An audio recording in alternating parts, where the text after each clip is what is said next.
Bueno, buenas noches. Acá me ha pedido Esteban Peroso, que ha sido quien me ha invitado a esta disertación, a esta charla, a que empiece nomás, que me autopresente, ¿sí? Cosa que me pone un poco incómodo, pero bueno, vamos a hacerlo así. Está tratando de superar ahí algún problema con el audio y apenas lo logre, se incorporará. Bueno, mi agradecimiento a los organizadores, al Instituto Juan Manuel de Rosas de Remedios de Escalada, provincia de Buenos Aires, y el Departamento de Humanidades y Artes de la Universidad Nacional de Lanús.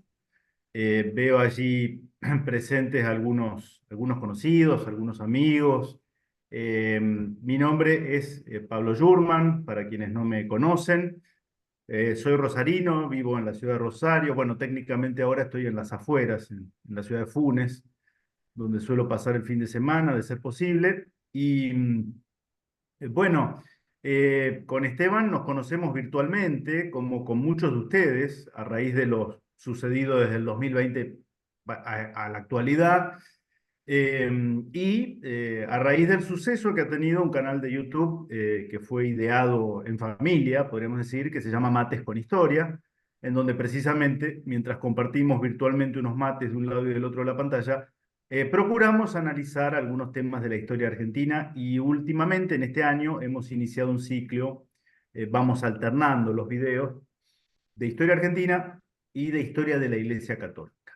Eh, Además de eso, bueno, soy abogado, doctor en Derecho y ejerzo la docencia universitaria dando clases de Historia Constitucional Argentina, que es una materia de la carrera de abogacía en la Universidad Nacional de Rosario, y al mismo tiempo doy otra materia que se llama Ética, que se da en la Facultad de Derecho de la UCA, acá en Rosario. Bien, es una breve presentación como para arrancar. Me había propuesto Esteban, dado que ya estamos en el mes de agosto, el 12 de agosto, el día de la Reconquista de Buenos Aires, 12 de agosto de 1806, una fecha que está muy cargada de simbolismo, que supo ser más reverenciada y estar más presente en el imaginario social argentino, y me animaría a decir rioplatense. Vamos a hacer alusión a los amigos del otro lado del río, a los uruguayos, porque tuvieron un rol muy protagónico en la reconquista de Buenos Aires y en la defensa posterior, en la segunda invasión en 1807. Y la idea es un poquito también rendir una suerte de homenaje, si cabe, creo que corresponde, a quien fue el protagonista, el héroe de la reconquista de Buenos Aires, quien se puso al hombro esa situación. Me estoy refiriendo nada más y nada menos que a don Santiago de Liniers. Santiago de Liniers, el héroe de la Reconquista, que va a acabar fusilado, uno de los primeros caídos tras el movimiento revolucionario de mayo de 1810, en agosto de 1810, cerca de la localidad de Los Surgentes, provincia de Córdoba, ¿no? Va a ser exhumado su cuerpo décadas más tarde, en la década de 1860, y actualmente sus restos descansan en el Panteón de las Glorias Navales, en el cementerio de Cádiz, España, ¿no? Eh, lo mío va a ser breve porque me gustaría, si después hay espacio para preguntas, comentarios, por supuesto vamos a acotar, por eso el título, ¿no? Santiago Liniers y la Reconquista de Buenos Aires, el pueblo encuentra su caudillo. Me pareció importante hacer esta suerte de título, ¿no? El pueblo criollo, encuentra su caudillo. Es decir, era un pueblo, vamos a hablar de dos Argentinas enfrentadas, de modo embrionario quizá, en aquellas jornadas, y cómo la Argentina, eh, que ya tiene una conciencia nacional, entiendo yo, una conciencia de patria, es parte de un imperio, es parte de un imperio que se disloca, se deshace. llega a su fin. Esto ya era bastante visible antes de 1806 y, por supuesto, 2 años después, con los acontecimientos de la invasión napoleónica a la península, va a ser evidente para quien quiera verlo de ese modo, ¿no? Entonces, un poquito, yo tengo material acá, sugiero la lectura para quienes quieran profundizar. En alguno de esos mates con historia me he lamentado de lo poco que los argentinos hemos cultivado el cine de acontecimientos históricos. Siempre pongo como ejemplo o como contracara los Estados Unidos, ¿no? Si hay algo que caracteriza a los norteamericanos, como decía esa canción, ¿no? Si conocen historia no es por haber leído, sino por haberla visto en el cine americano, ¿no?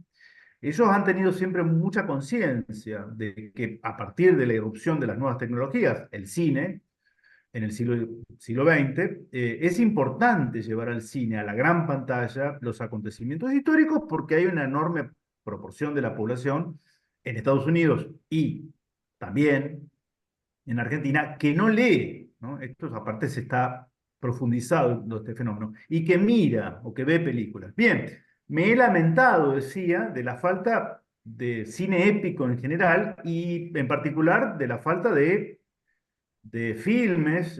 Nosotros tenemos un Instituto Nacional del Cine, ¿no? ¿Se acuerdan que hubo una cierta polémica hace algunos meses en torno a su financiación, etcétera, su producción? Yo rastreé una película, por ejemplo, de la década del 50, que se llama La muerte en las calles, en blanco y negro, está en YouTube. Es un drama pasional, es una historia romántica que acontece en la Buenos Aires de 1806-1807. Por supuesto, se las recomiendo. Está muy bien recreado el clima que se vivía. Pero claro, década del 50, ¿sí? Década del 50, ¿no? Hay otra película que tendrá unos 24 años, yo creo que la vi en un cine acá en Rosario, que se llama Cabeza de Tigre. Muy buen guión, y tiene que ver con, precisamente por el nombre, el fusilamiento de Liniers. Muy buen guión en diálogos, bueno, de versión libre, ¿no? Pero ese diálogo que él mantiene con quienes lo van a ejecutar por orden específicamente de la Junta. El único que no firma es el vocal Manuel Alberti, que era sacerdote. Todos los otros firman, pero sabemos la instigación de fusilar a Liniers tiene por cabeza, por autor intelectual, permítanme lo de abogado penalista que cada tanto me sale, bueno, el secretario Mariano Moreno, ¿no? El secretario Mariano Moreno, no nos vamos a referir, salvo que surgiere después, al hecho específico del fusilamiento, pero esa película, Cabeza de Tigre, está protagonizada por Héctor Alterio, que hace el papel de Liniers, muy recomendable porque Liniers le canta la justa a quienes están ahí embobados, ¿no? Embobados, permítame el término coloquial, con la ayuda británica al movimiento de Mayo, ¿no? 4 años después de que se protagonizara en la capital del virreinato y en dos ocasiones, 1806 y 1807, esa fenomenal paliza que va a experimentar las tropas británicas, ¿no? En un lugar totalmente apartado de lo que era el Imperio Español. Y hay una documental que alguien me lo sugirió en estos días, que pude ver, que se llama El Padre de la Patria. Está financiada por el Instituto Nacional del Cine. Se entrevista a varios historiadores. Se entrevista yo lo desconocía, a un descendiente, ¿no? De Liniers, español, gaditano por el acento, ¿no? Javier de Liniers, que se ve que está muy empapado, muy embebido de lo que era la historia y de lo que fue la historia de su ancestro, ¿no? Muy buen guión, bueno, opiniones distintas. Habla allí Gabriel Di Meglio, creo que es el director del Museo del Cabildo de Buenos Aires. Hay algunas, en la recreación que se hace, hay vivas, en 1806 teóricamente hay vivas a Fernando VII, lo cual me parece a mí, sabrán corregirme ustedes, que es un error. Fernando VII va a ser Fernando VII, rey de España en 1808. De modo tal que es imposible que en 1806 se vivara a Fernando VII. Es posible que se vivara al rey así, ¿no? Que era Carlos IV, era su padre, ¿no? Era Carlos IV.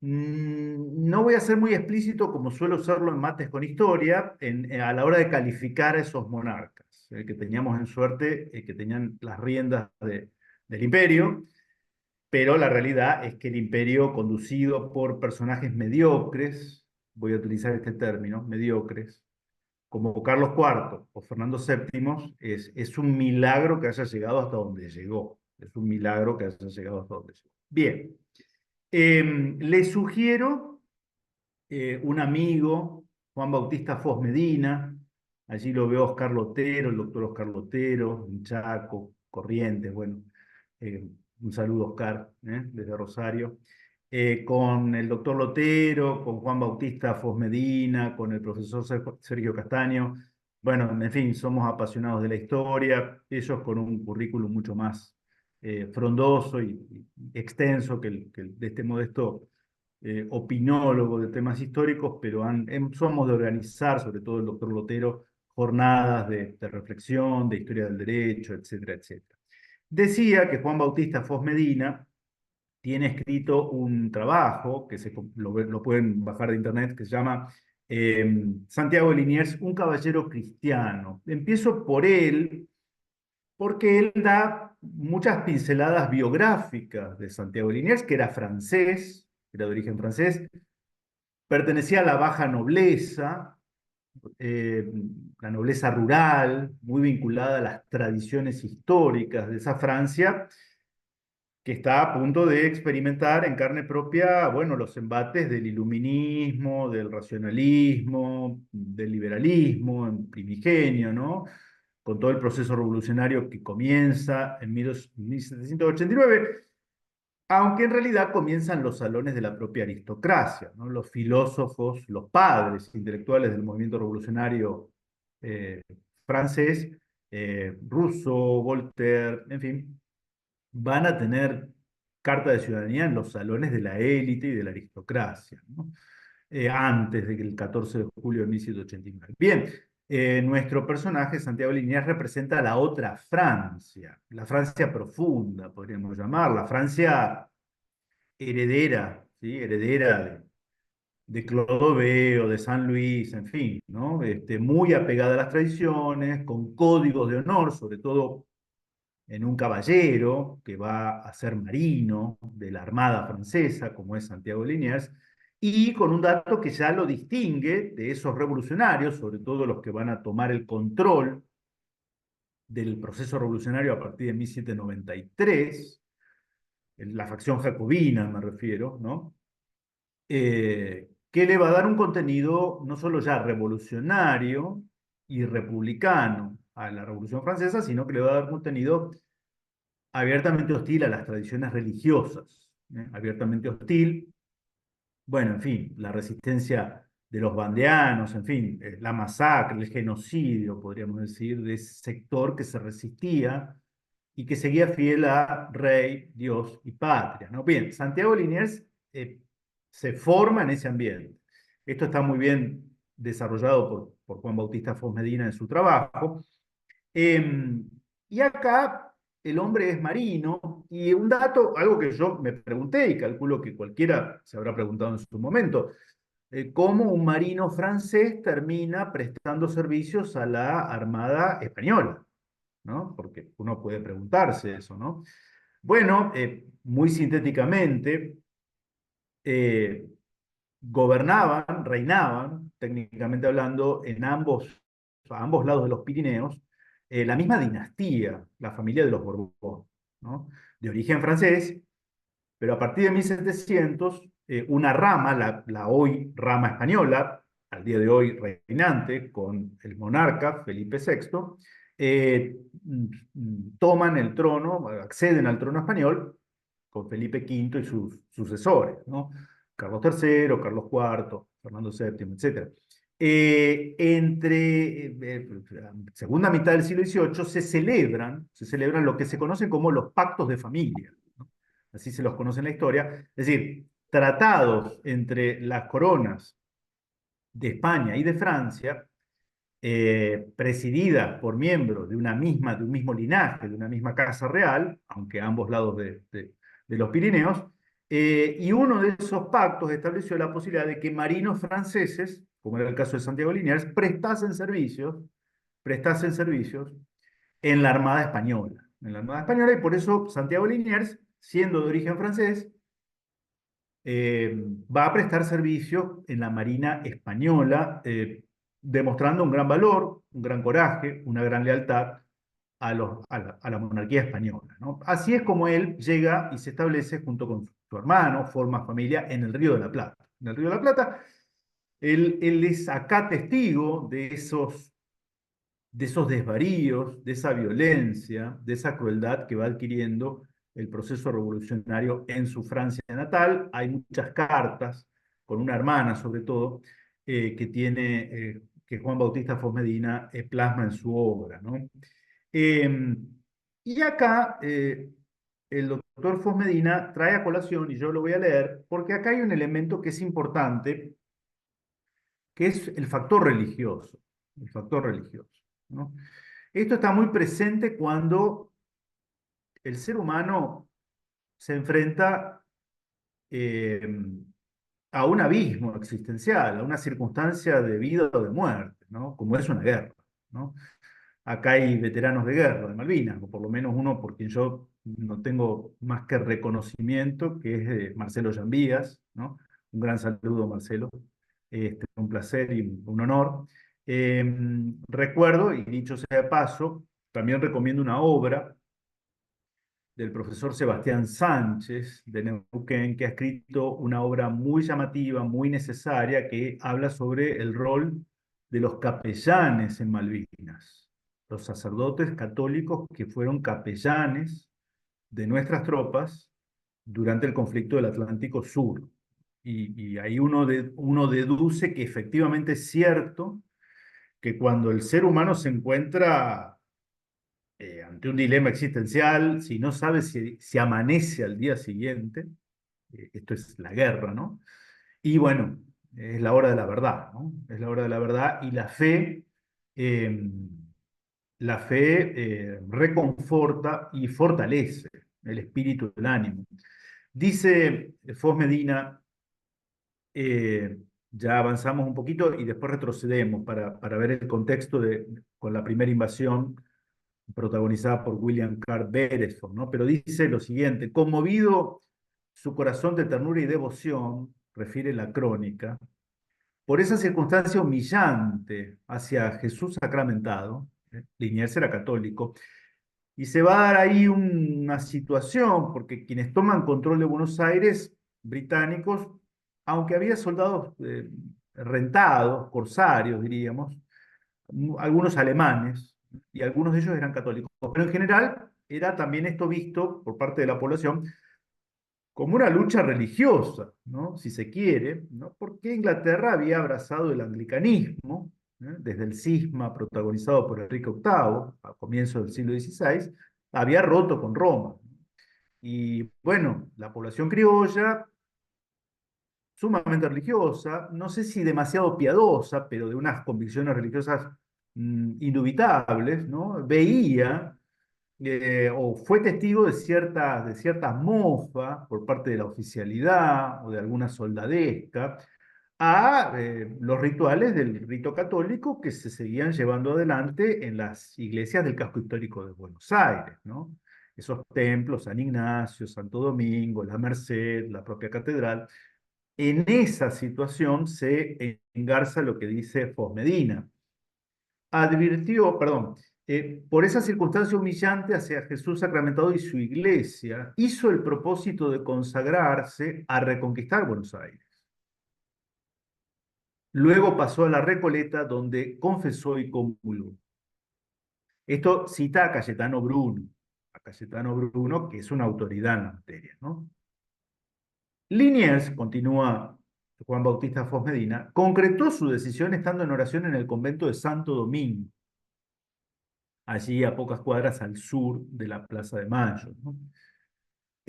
Frente a la imagen, acá me siento muy identificado porque como rosarino, y fui al Colegio de los Hermanos Maristas, Nuestra Señora del Rosario, ahí estuve 14 años, ¿no?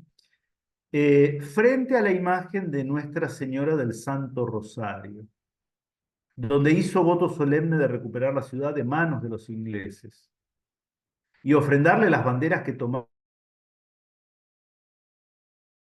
cosa que está materializada. Entonces lo invadió la confianza de que con la ayuda divina cumpliría con la empresa que se había propuesto. Pasó luego al claustro y en la celda prioral le comunicó al prior su decisión. De esto se dejó conveniente constancia en actas, como suele hacer la Iglesia siempre a lo largo del tiempo, ¿no? Y continúa Fos Medina, el capitán de navío don Santiago Liniers publicó entonces una proclama digna del espíritu católico e hispánico de aquel heroico caballero francés. Y cita, si llegamos a vencer, como lo espero, a los enemigos de nuestra patria, dice, acordaos, soldados, que los vínculos de la nación española son de reñir con intrepidez como triunfar con humanidad. El enemigo vencido es nuestro hermano, y la religión y la generosidad de todo buen español le hace, como tal, natural estos principios que tendrán rubor de encarecer, ¿no? Un poco el lenguaje de la época, el estilo de la época, y yo les recomiendo entonces, remito a la obra de Juan Bautista Fos Medina en cuanto a la biografía de Santiago de Liniers y Bremont. Retrocedemos unas semanas. Liniers es testigo de ese desembarco de no una muy numerosa tropa británica invasora, unos 1.600 hombres. Eso envalentona un poco a Pedro de Arce, que era el encargado de hacer una suerte de escaramuza preventiva en la zona de Barragán, Ensenada, Quilmes, pero que son dispersados con algunos pocos tiros, muy improvisada esa resistencia. Ahora vamos a referirnos al rol del entonces virrey, Rafael de Sobremonte. Sabemos que los porteños no tienen gran estima, los cordobeses más o menos. Bueno, vamos a referirnos un poquito, vamos a tratar de ser también muy ecuánimes, ¿sí? A la hora de jugar el rol de Sobremonte, ¿no? Como autoridad visible, ¿no? Acá ya voy destacando una característica y por eso ese agregado en el título, el pueblo encuentra su caudillo, el pueblo encuentra en Liniers su caudillo, rol que no va a saber cumplir, quizás nunca hubiera estado a la altura quien tenía el poder nominal, que era el virrey, ¿no? Poder nominal, el virrey, que va a cumplir un reglamento, para eso era funcionario de un imperio, pero el rol protagónico de quien finalmente va a poner el pecho en las balas, ¿no? Y va a organizar una milicia que va a poder reconquistar la ciudad de Buenos Aires. Entonces, Liniers es testigo de ese desembarco prácticamente imparable.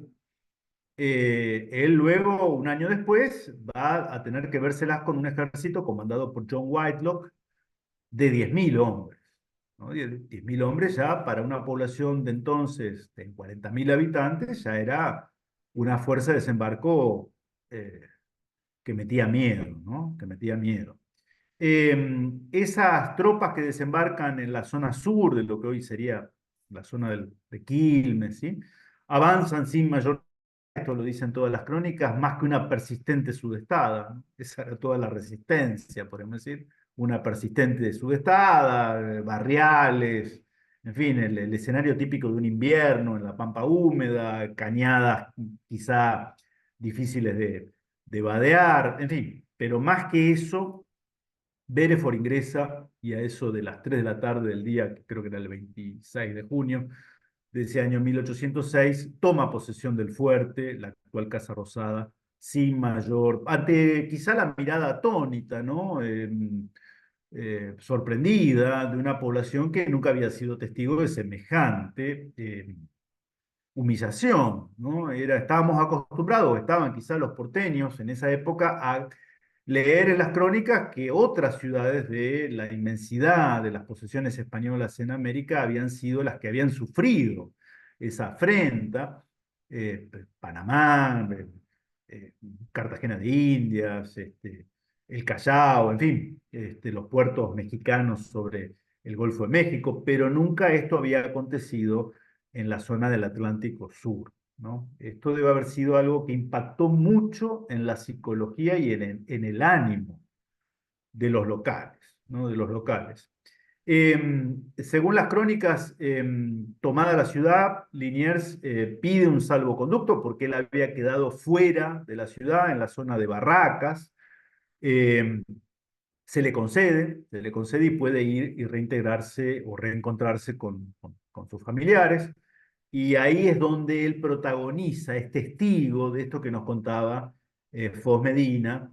Era un hombre muy devoto, era un hombre de práctica religiosa, era un católico convencido y es testigo de esto. Todos los autores que refieren a este episodio, porque hoy por hoy vieron que por el clima social en el que vivimos, el factor religioso en general es menospreciado, ¿no? Es menospreciado, es como que, bueno, hoy la sociedad ya no vive la religión o la fe como se vivía hace 2 siglos o hasta hace unas pocas décadas, y entonces los historiadores esto lo omiten. Para mí es un error porque me parece que es omitir un elemento clave.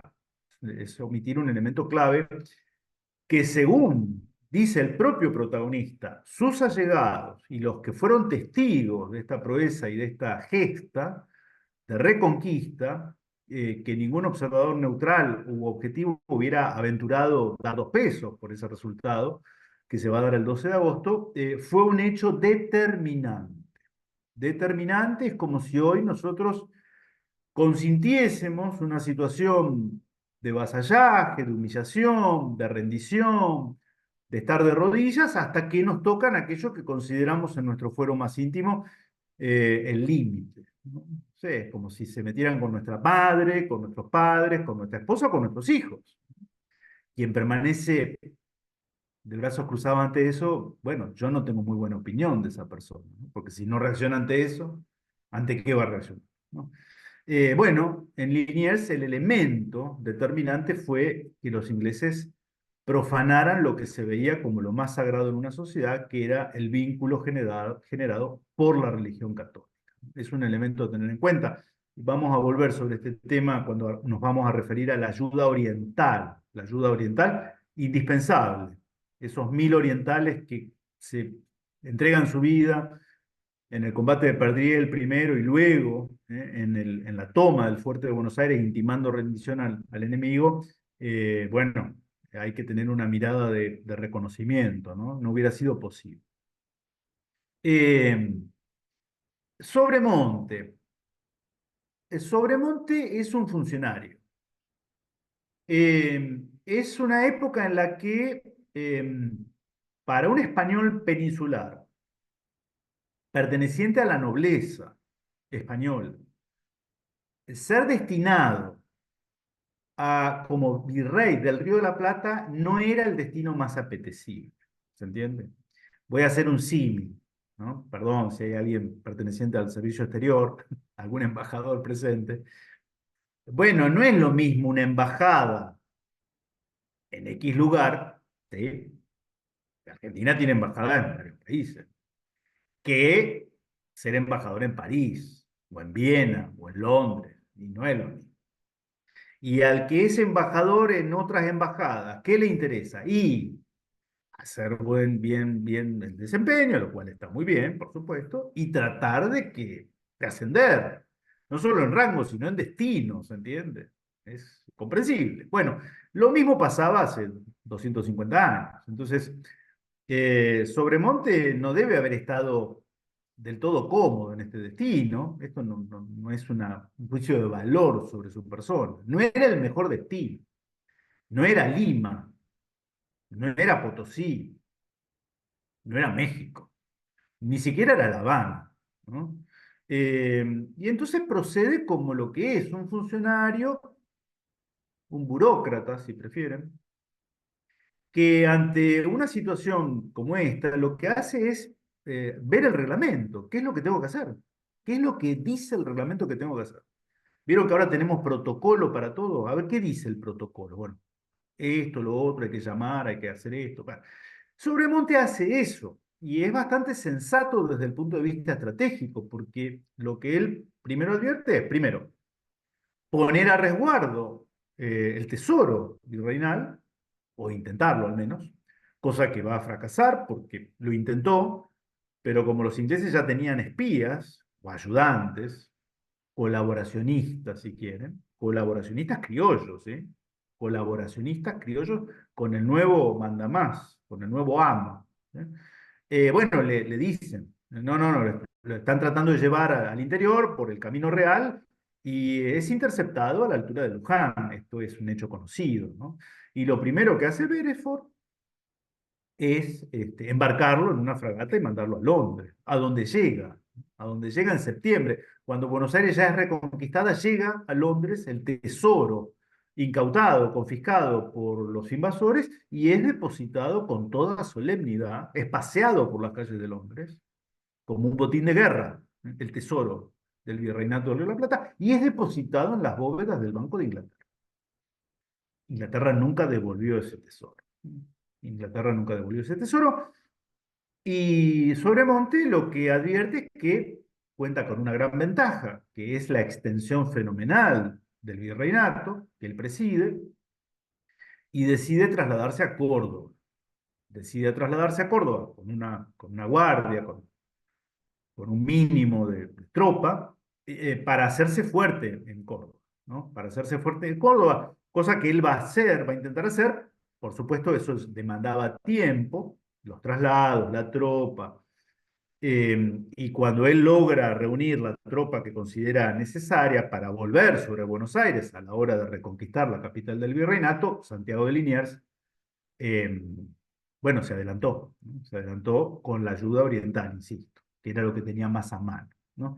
Entonces, por eso la figura de Sobremonte es quien detenta el poder nominal, pero que no está a la altura de lo que las circunstancias exigen en cuanto a un cierto grado de improvisación indispensable, para poder asestar un golpe en ese momento en el que los ingleses están en el fuerte, pero en el fondo no controlan más que el fuerte de Buenos Aires, ¿no? Él opta por lo que dice el reglamento, que no es que esté mal, pero que quizá no era lo que las circunstancias demandaban, y por eso él nunca va a ser un caudillo, pudiendo serlo, ¿no? Podría haber ocupado ese rol lo va a ocupar Santiago Níquez. Eh, Hay dos Argentinas ante la ocupación del enemigo. Hay una Argentina minoritaria, proporcionalmente, pero que decide ser colaboradora del invasor. Eh, Beresford, esto lo sabemos, abre un acta, digamos, la posibilidad de que les exige a los funcionarios que juren lealtad a su majestad británica. Algunos lo hacen, otros no. El caso de Belgrano. Belgrano era secretario del consulado, era un funcionario, se ve obligado, es intimado a prestar fidelidad a su majestad británica y opta por no hacerlo, se retira a una estancia en la zona de Mercedes, en Uruguay. ¿Mm? Y él deja también en una carta, esto lo tiene Vicente Sierra, acá tengo lo que yo denomino la artillería pesada, perdón los veteranos de guerra, pero bueno, mi artillería pesada es esto, acá tengo los cañones. Este es uno de los tomos de don Vicente Sierra, para mí el mejor historiador argentino, muy serio, muy documentado. Él dice, lo cita a Belgrano, y dice Belgrano, yo planteé en el seno del consulado que nosotros no podíamos jurar fidelidad a su majestad británica, pero dice poco más, poco menos, me quedé solo en esa opinión, el resto fue y prestó juramento, ¿no? Pero además de los funcionarios, Bereford también va a abrir una lista para que particulares que no estaban obligados juren fidelidad. Se habla y está documentada la existencia, en varios autores hace referencia a que hubo 58 firmas. No he podido yo dar con un documento fidedigno que dé testimonio de quiénes fueron los firmantes. Sabemos que hubo una lista, sabemos que hubo 58 vecinos de Buenos Aires que firmaron. Se ha especulado, me parece que no hay datos contundentes, en esto soy más abogado que historiador, ¿no? Acá me remito a las constancias, ¿no? Se ha mencionado mucho a Juan José Castelli como uno de los firmantes. Me parece que no hay elementos como para afirmarlo de modo rotundo, aunque Castelli después, 1810, en fin, va a ser el encargado de fusilar a Liniers, ¿eh? La orden la da Moreno, pero la ejecuta Castelli, ¿eh? Allí cerca de los Urgentes en Córdoba. Eh, entonces, los 58 vecinos, ¿por qué? Podemos presumir cuál era su extracción social. Eh, ¿Serían pulperos? ¿Serían gauchos? ¿Serían matarifes? ¿No? No sé si usan esa palabra, ¿no? De los mataderos. ¿Serían quinteros u orilleros, como se los mencionaba entonces, los que vivían en las periferias, en los arrabales de Buenos Aires? Tiendo a pensar que no. Tiendo a pensar que eran otro tipo de sector social de la ciudad puerto, quizá vinculados, algunos de ellos, al tráfico de mercaderías, al contrabando, que deben haber suspirado, gemido, ante una de las primeras medidas que toma Bereford. Bereford va a estar casi 2 meses, ¿no? Y va a despachar decretos. El muchacho debe haberse envalentonado, ¿no? Con esto. Bueno, toma allí una actitud muy severa porque un grupo social que va a estar muy exaltado desde el primer momento y no quería saber nada con este cambio, van a ser los esclavos de Buenos Aires, los negros. Los negros no querían saber nada con los ingleses. Ahí Sierra cita a este autor británico que fue testigo de estos hechos y que dejó sus crónicas, ¿no? Gillespie. Gillespie deja una crónica y relata el episodio, ¿no? De que le llegan a Beresford, por sugerencia de algunos criollos, la idea de que, che, mirá, toma disposiciones férreas de que si los esclavos se resisten a volver a la normalidad y obedecer a sus amos, serán reprimidos consecuentemente, ¿no? Y Beresford lo hace. Y hay otra disposición que toma Bereford, que es la de abrir el puerto de Buenos Aires al comercio internacional. Esto es un tema siempre presente en nuestras dos Argentinas enfrentadas hasta el día de hoy, ¿no? Esto debe haber sonado como lo que hoy se diría abrirnos al mundo, ¿no? Abrirnos al mundo. Lo que en concreto significaba que la mercadería en las bodegas de los buques británicos podía descender sin pagar prácticamente gravamen, ¿no? Que era lo que existía en el viejo sistema monopolista imperial español, ¿no? Que prohibía el contrabando. El contrabando era un delito, pero que se burlaba prácticamente a plena luz del día en la ciudad de Buenos Aires desde su comienzo mismo como puerto, ¿no? Esos contrabandistas que eran criollos, eran de apellido castellano, algunos portugueses, pero eran criollos, hablaban castellano, sus señoras irían a misa, quizá ellos también, ¿no? Pero tenían otros enchufes. Y por eso digo que cuando Belfort decreta la libertad de comercio, que era por otro lado el objetivo de su expedición, ¿no? No nos podemos referir ahora a las causas de las invasiones, pero este era uno de ellos, ¿no? La apertura comercial del puerto de Buenos Aires como trampolín para la posterior toma de toda la cuenca fluvial. Si uno ve el mapa, y en la época, Buenos Aires, la importancia estratégica que tiene, y en menor medida, pero también Montevideo, es que eran el paso obligado por el estuario a la cuenca fluvial, sobre todo el río Paraná y Paraguay, ¿no? A través de la cual las mercaderías británicas podían llegar de modo muy fácil, mucho más que por vía terrestre, al interior del continente, del continente, incluso a los mercados altoperuanos, ¿no? Altoperuanos que eran las poblaciones más numerosas y más ricas incluso de nuestro virreinato. Bien, por tanto, una inferencia que podemos hacer de quiénes eran esos 58 firmantes colaboracionistas, que no se sentían incómodos con la presencia de estos anglicanos de casaca roja, eh, y que, según algunas crónicas, van a ceder incluso sus domicilios particulares para alojar a la oficialidad. ¿Mm? Algo inédito que planteaba una invasión, el desembarco de 1.500 soldados, entre soldados y oficiales, era, bueno, ¿dónde alojar a esta gente? ¿No? ¿Dónde alojar a esta gente? En una ciudad que era una aldea, ¿no? La oficialidad se va a alojar en casas particulares. La oficialidad se va a alojar en casas particulares. Saquen ustedes sus conclusiones. Yo no me imagino a los moscovitas alojando en casas particulares a la oficialidad napoleónica en 1812. No me lo imagino. No me imagino. No me imagino a los colonos norteamericanos alojando a la oficialidad británica en lo que ellos llaman la guerra revolucionaria. No me imagino y podría seguir, ¿no? Bueno, en Buenos Aires las cosas ciudad-puerto, esto ocurrió, esto ocurrió. Pero tenemos la reacción y me encanta cómo lo describe y cómo lo dice Vicente Sierra, me voy a permitir leerlo de su libro, aunque él cita a este hombre Gillespie, en sus memorias, ¿no?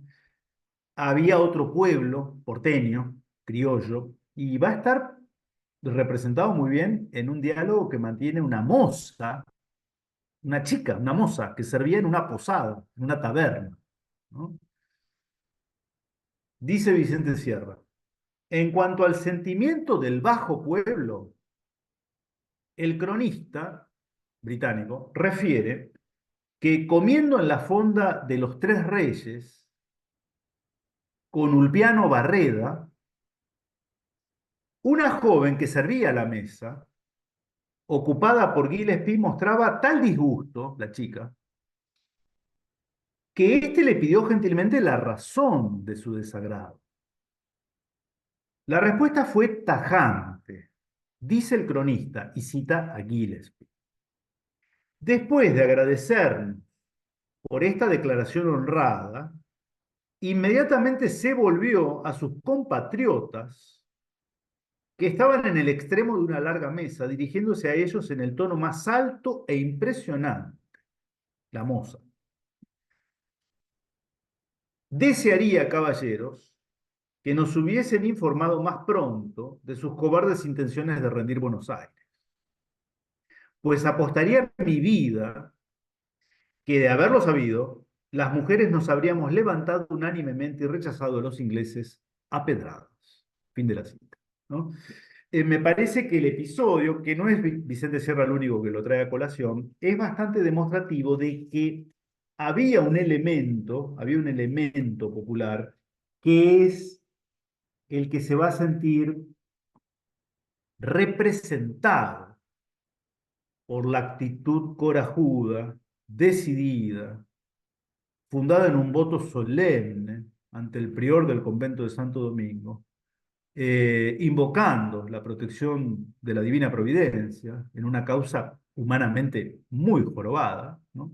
Que va a ser la protagonizada por Santiago Liniers, ¿no? Por eso él es el que acaudilla a ese pueblo, ¿no?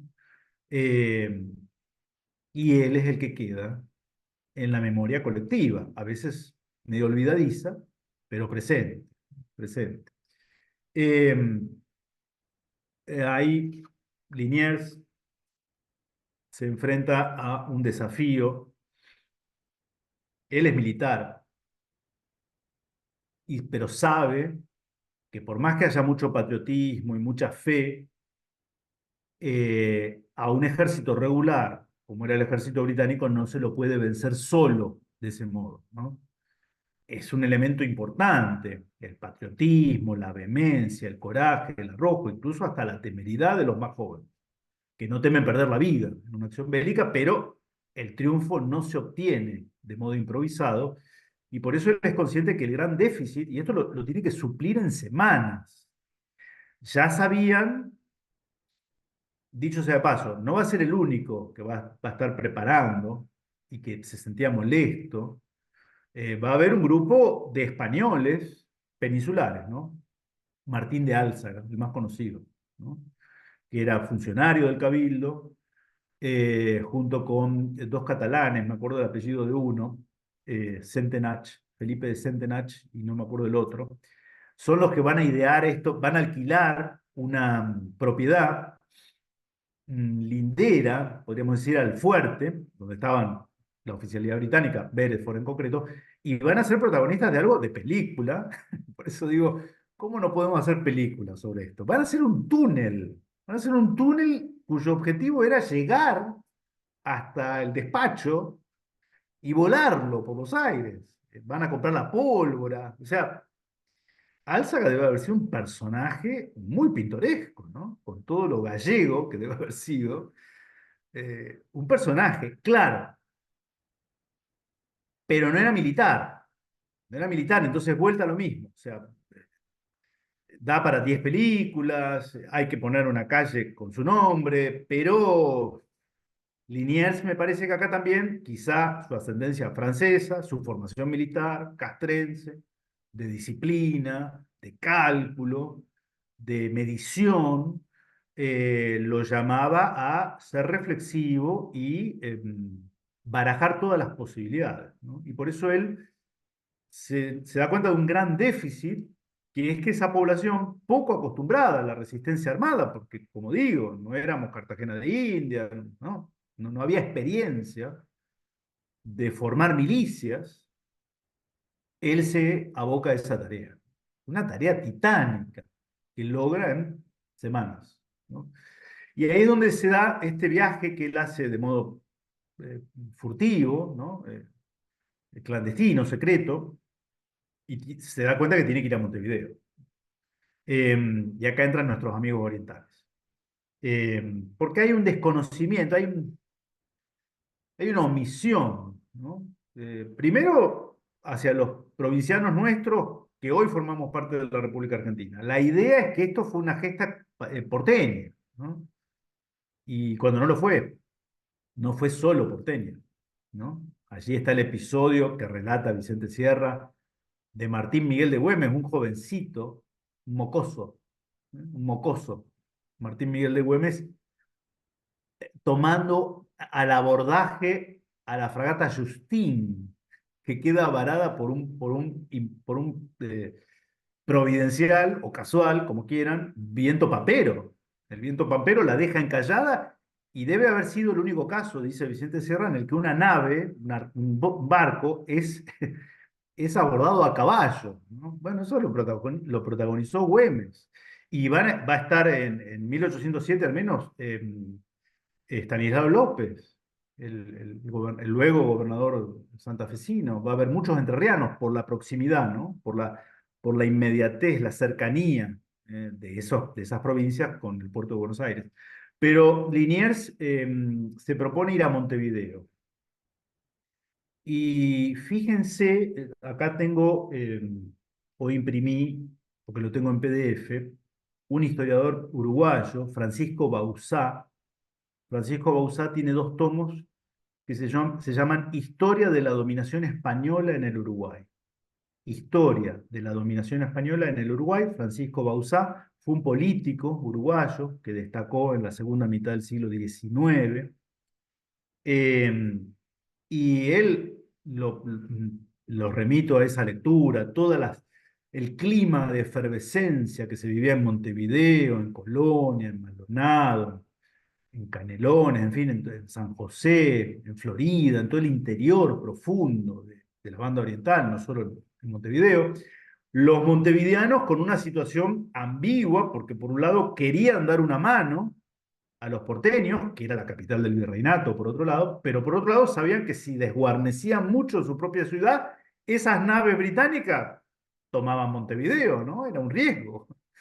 Entonces, ¿cómo se mezcla esta generosidad a ambas márgenes del río, ¿no? Eh, Dice Francisco Bauzá, bueno, llega Liniers, esto se debate, se junta en el Cabildo de Montevideo, en fin, el rol de Ruiz Huidobro, que era el gobernador de Montevideo. Dice Francisco Bauzá, el pueblo de Montevideo, con presentimientos y vistas de otra magnitud, debía tomar por sí iniciativas de mayor alcance. En las calles, plazas y atrios de los templos, lo mismo que en todo centro particular o público de reunión habitual, a raíz de conocida la invasión inglesa, ya se discutía la eventualidad de la reconquista de Buenos Aires como un deber de honra impuesto por las circunstancias. Uniformada la opinión a este respecto, uniformada la opinión, o sea, todos coincidían en esto. Eh, Uniformada la opinión a este respecto, todo derroche de tiempo parecía inoficioso.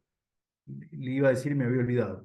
Sabían Álzaga, Centenach, Liniers, que Beresford ya había pedido refuerzos, claro, porque manda al tesoro y dice, tenemos la cabeza de playa, pero no puedo moverme de acá, mándenme refuerzos. Por eso la segunda invasión en realidad obedece al pedido de Beresford. Se encuentra con la novedad de que Beresford se rindió, ¿no? No pudo sostener la cabeza de playa, Buenos Aires, ¿no? Y Whitelock tiene que enfrentar esa circunstancia novedosa y decide tomar nuevamente Buenos Aires.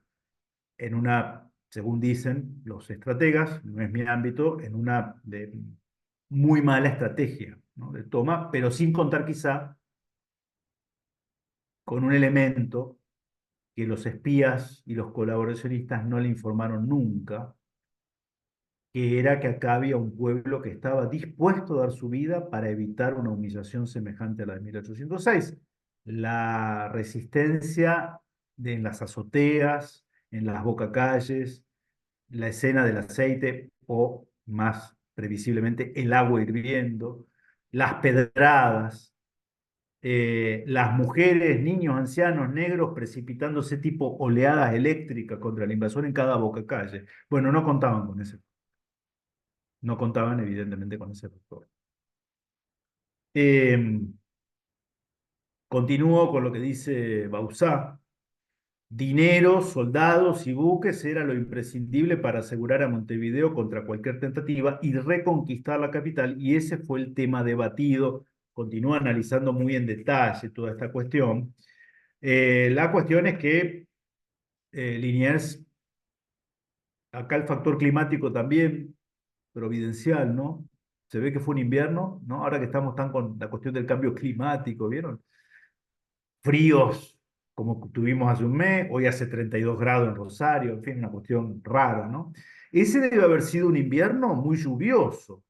Yo no soy meteorólogo, ¿no? Pero uno más o menos conoce la zona, de mucha sudestada. Acá hace mucho tiempo que no hay sudestada, ¿no? Pero ese debe haber sido un invierno complejo para cruzar el Río de la Plata, ¿no? Quienes lo han hecho, yo lo hice por primera vez, no, por segunda vez, Alisca fue desde Colonia a Buenos Aires. Claro, en un día calmo de invierno es una hermosura, es una pileta el Río de la Plata. Pero cuando hay sudestada, eh, ha habido muchos naufragios, ¿no? Es un mar dulce, como diría Solís, ¿no? Eh, Aprovechando la sudestada que impedía que las naves británicas detectaran, porque van por toda la zona de islas, ¿no? Llegan hasta Colonia, en fin, toda la zona del delta, ¿no? Y por eso desembarcan en San Fernando, ¿no? En la zona norte, a varios kilómetros al norte de la ciudad de Buenos Aires. Eh, y seguía lloviendo, y hay una parte en la que Francisco Bozar realmente además de historiador, es poeta, ¿no? Y yo lo quiero compartir con ustedes, ¿no? Dice, radiante amaneció el día 10 de agosto, que era domingo. Larrañaga se refiere a Dámaso Larrañaga, un cura oriental, está en el billete de mayor denominación de los pesos uruguayos. Larrañaga, capellán mayor del ejército, lo tenía designado con antelación para solemnizarlo como obligación cristiana y precedente auspicioso del combate que debía librarse en breve. Había conciencia de que acá, si no hay un motor trascendente a la mera existencia terrena, la pregunta es para hoy, ¿no? ¿Quién da la vida? ¿Por qué damos? ¿Por qué estamos dispuestos a dar la vida?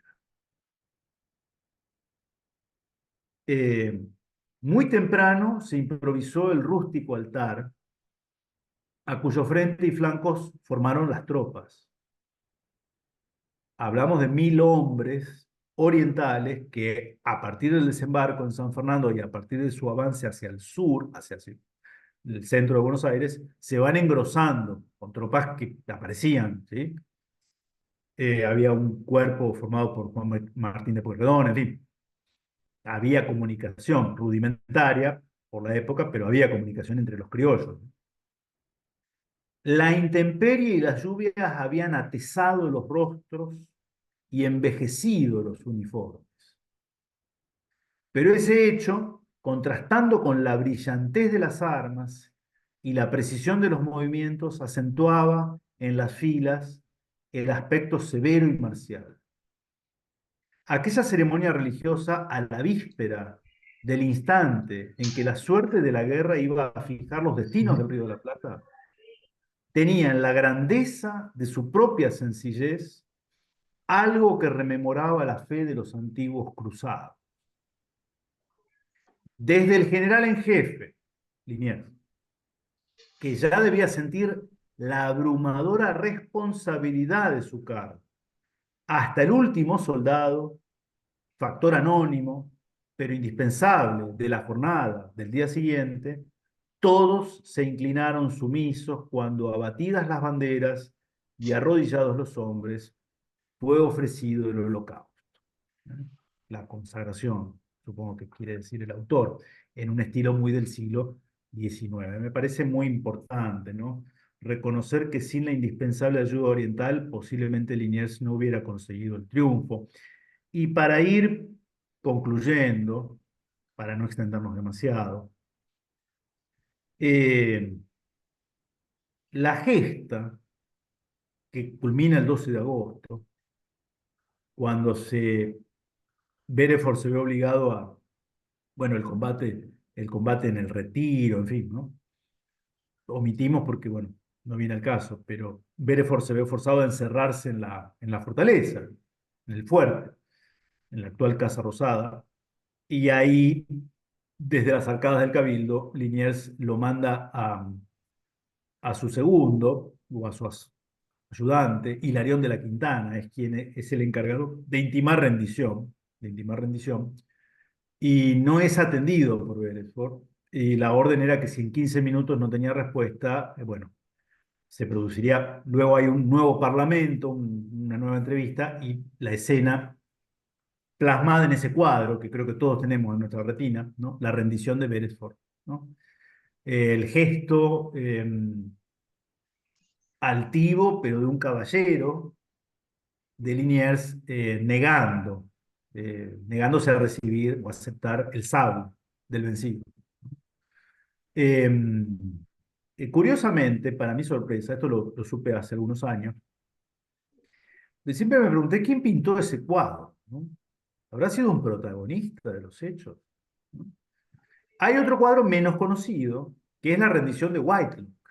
La rendición de Whitelocke. Son dos cuadros. Están en el Cabildo. Los porteños tienen que acercarse y verlo ahí de primera mano. Ese cuadro, los cuadros los pinta un pintor francés, Charles de Fouqueray. Charles de Fouqueray, y los pinta un siglo después. cuando en el marco de los festejos por el centenario de la Revolución de Mayo, el famoso centenario, ¿no? 1910, bueno, el gobierno decide, como parte de esos actos, le encarga a un pintor, esto creo que fue por concurso, termina ganando este pintor francés, que evidentemente debe haber tenido a alguien que le daba muy buena letra, ¿no? Para captar en esa imagen que es tan icónica, ¿no?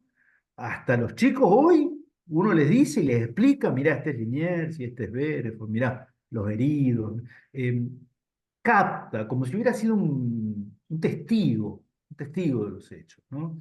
Eh, yo, modestamente, para concluir, me parece que la reconquista de Buenos Aires y luego la defensa, 5 al 6 de julio de 1807, eh, donde Santiago Liniers va a demostrar también sus dotes organizativas, ¿no?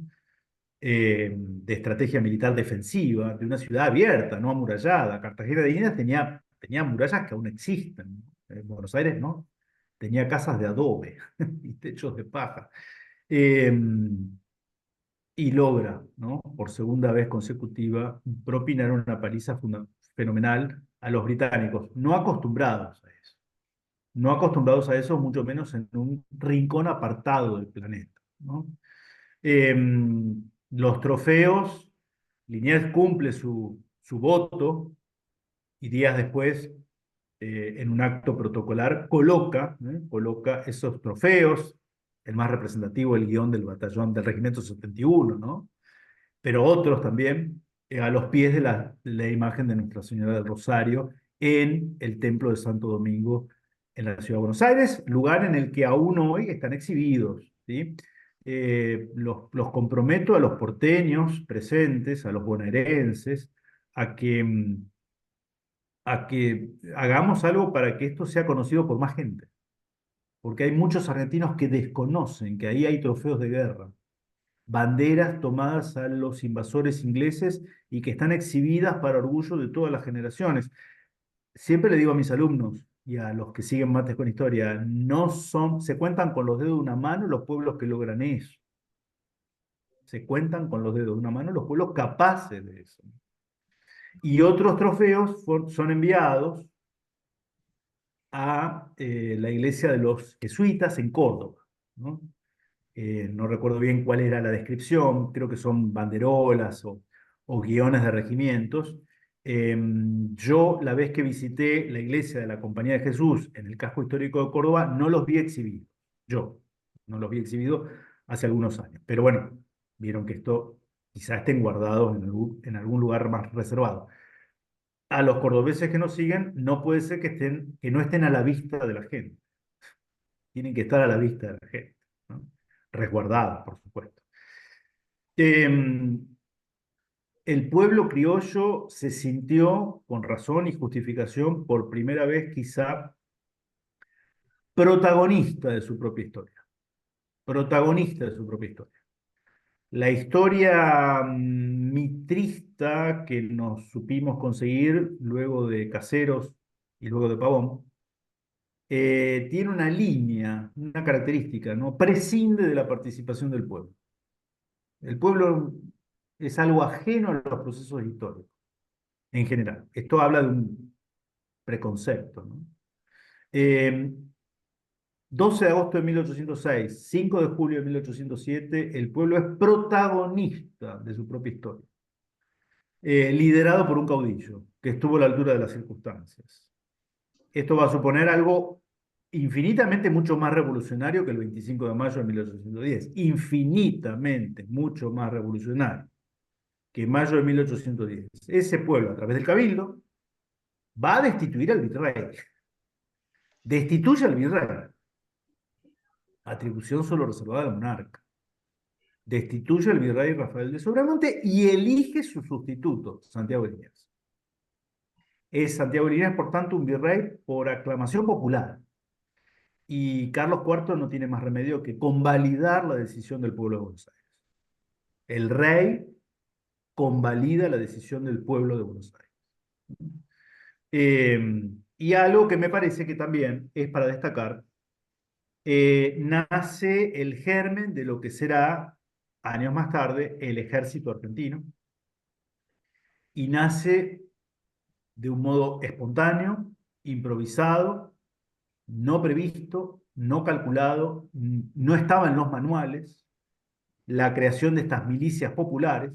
Eran milicias populares conforme la clase social, el origen, el lugar de nacimiento, de allí el cuerpo de patricio, ¿no? Para los hijos de Buenos Aires, pardos y mulatos, arribeños, los que venían de las provincias de arriba, los arribeños, o sea, cordobeses, salteños, santafesinos, y también de acuerdo a la ascendencia o del apellido español, vizcaínos, cántabros, este, los húsares que va a comandar Juan Martín de Porredón, milicias populares.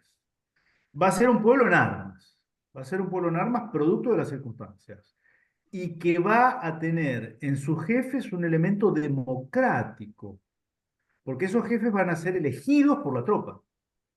Esos jefes van a ser elegidos por la tropa. ¿En base a qué criterio? ¿Al bolsillo de los jefes? ¿A la procedencia social? No.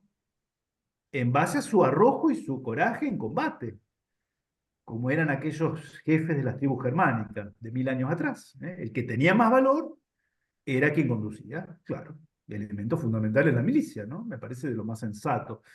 Por eso, en pocas semanas, el pueblo de Buenos Aires y del resto del virreinato es testigo de un hecho que lo cambia todo, que pone todo patas para arriba, para mal y para bien, porque lo que viene es más complicado, ¿no? Mayo de 1810, y podemos seguir. Eh, y esas milicias, que son el germen del ejército argentino, nacen a la vida con un enemigo histórico, porque hay algo que marca los ejércitos, el enemigo histórico con el que surge. ¿Eh? Y el enemigo histórico fue Inglaterra.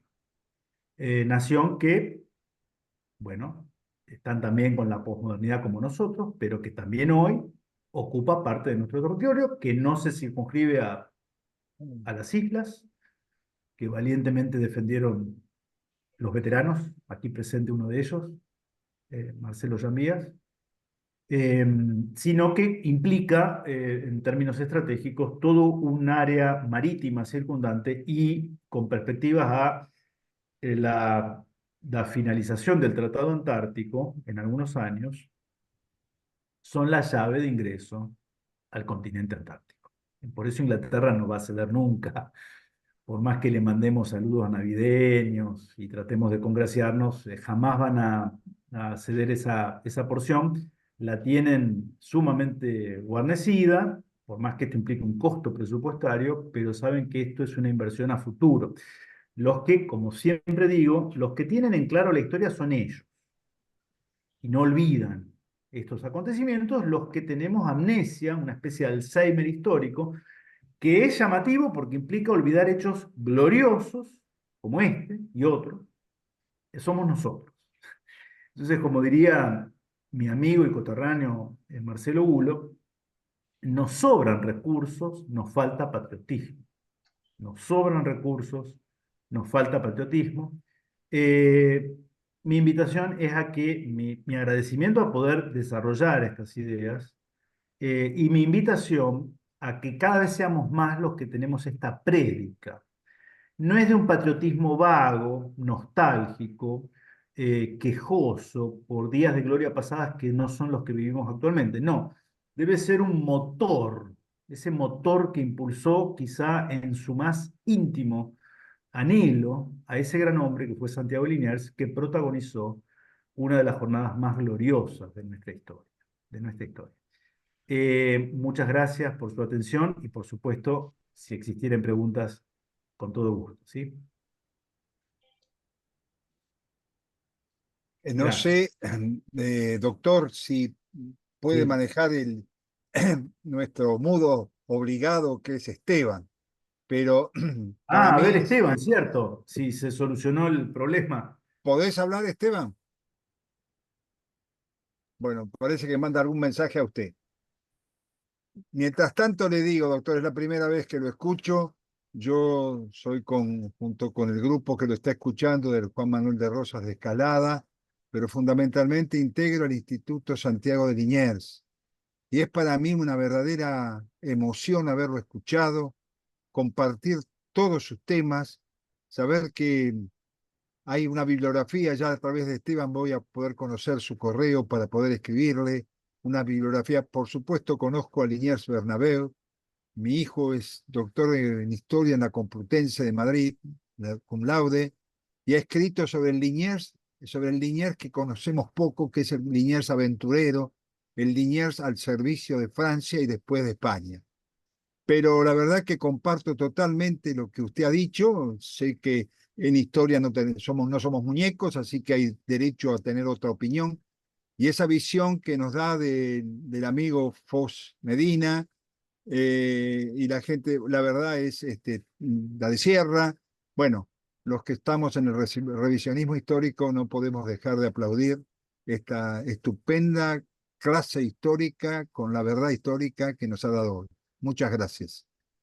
Bueno, muchas gracias, Carlos, por sus palabras y bueno, a las órdenes del Instituto Rosas de Remedios de Escalada para cualquier ocasión y ojalá podamos conocernos personalmente, ¿no? Me parece que eso es algo que también esto nos ayuda y realmente nos da una herramienta fenomenal porque estamos en distintos puntos del país, pero después creo que eso debe ahondarse con un conocimiento personal, que es lo que también fortalece los vínculos humanos, que hoy Va a ser un necesitamos. gusto, va a ser un gusto. Está hablando con un hombre de 82 años y medio. Tenemos que apurarnos porque estamos aterrizando, ¿yo?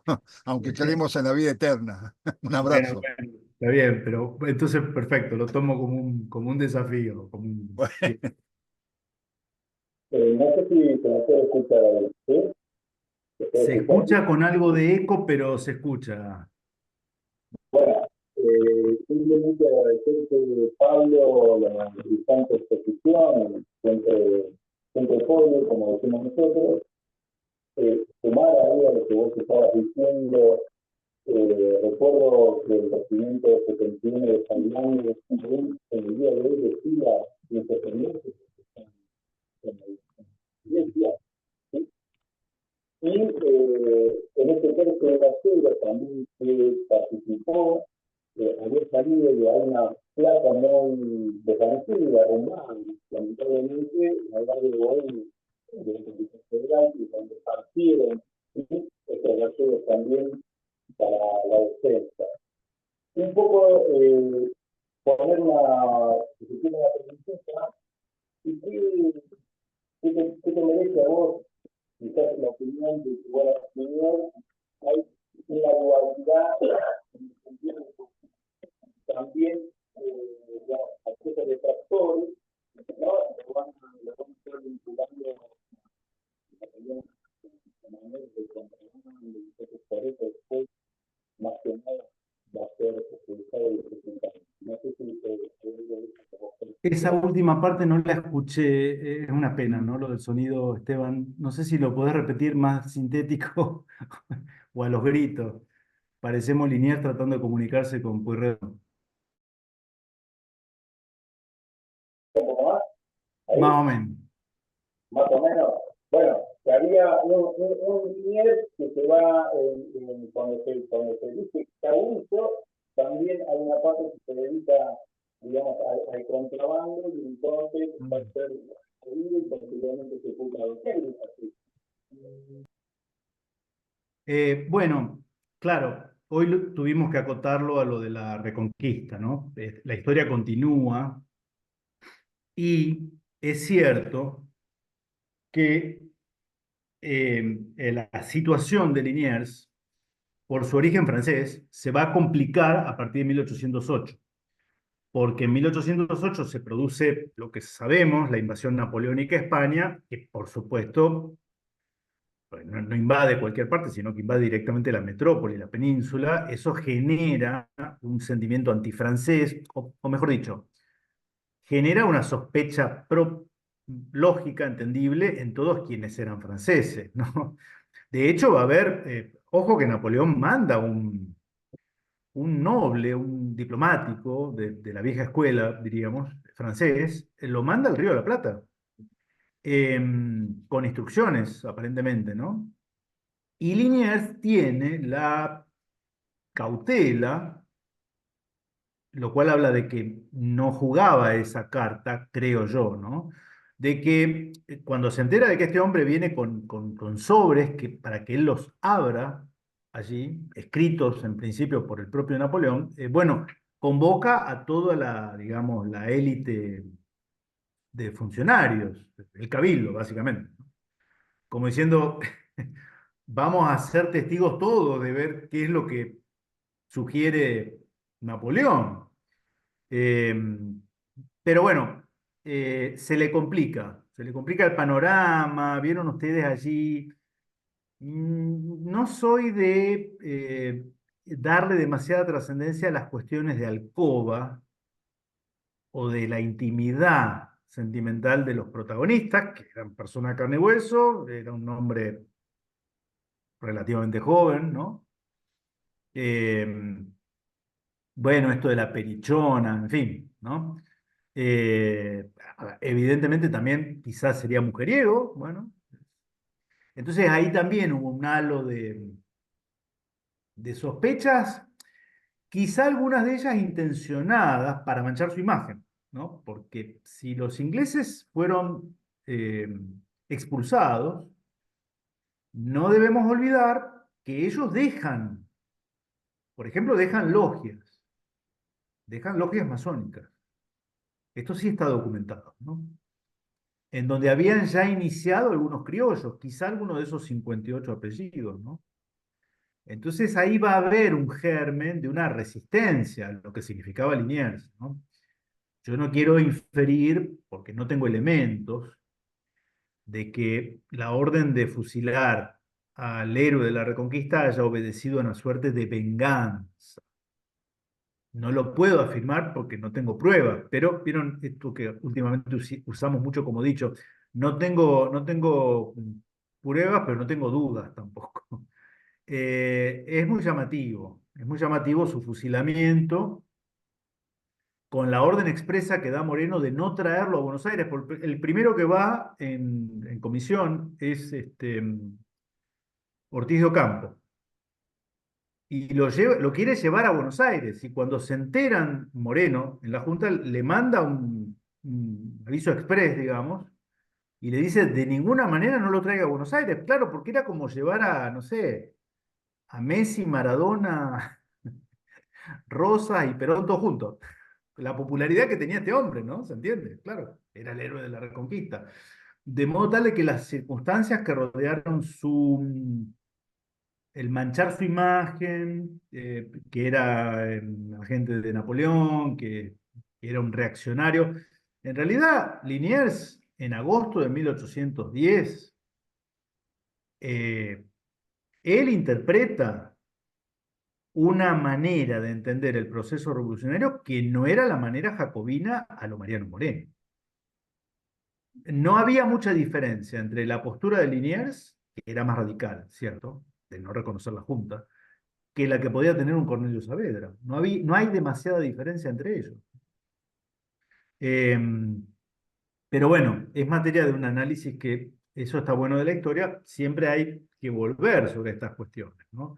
Yo creo que el elemento de que su fusilamiento obedeció más a una venganza, porque decía yo hace unos minutos, guardan una gran memoria histórica. Por eso yo en uno de los mates con historia refería a cosas que son tan cargadas de simbolismo, ¿no?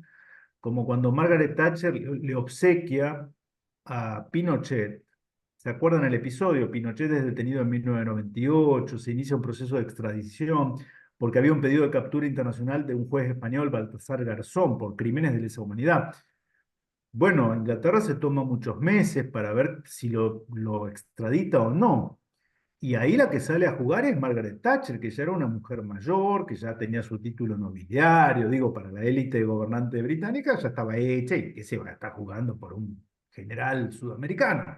Pero no sé por qué motivo Margaret Thatcher lo va a visitar y sale a hacer declaraciones públicas, comete el sincericidio, que es raro que cometan los británicos. Sin que Pinochet nos hubiera dado el apoyo logístico de Chile, no hubiéramos ganado Malvinas. Está en los diarios, ¿no? ¿Y qué le regala? Demora el vuelo cuando le otorgan, rechazan la extradición y por tanto Pinochet puede volver a Chile sin ser detenido, ¿no? Le regala una bandeja, una antigüedad, ¿no? Que era una bandeja de cerámica y plata que se había hecho siglos antes para conmemorar el desastre de la Armada Invencible.